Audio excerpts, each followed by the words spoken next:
இரட்டை கொலை, மயிலாடுதுறை இரட்டை கொலை சம்பவத்துக்கு வருவதென்றால் சார் நான் சாதாரணமாக எடுத்துக்க முடியாது சார். ஒரு அரசோட கலாச்சாரம் வைத்தா எதுவும் பண்ண மாட்டாங்க. இந்த கொலை பண்ணாலும் நான் என்ன எதுவும் பண்ண மாட்டாங்க.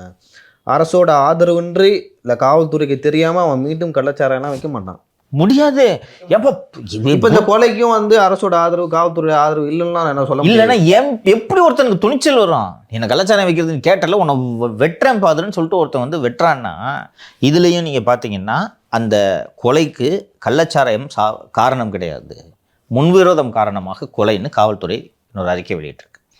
இதே போல் அந்த பாக்ஸர் பையன் செத்ததுக்கும் கஞ்சா விற்பனை காரணம் இல்லைன்னு சொன்னாங்க.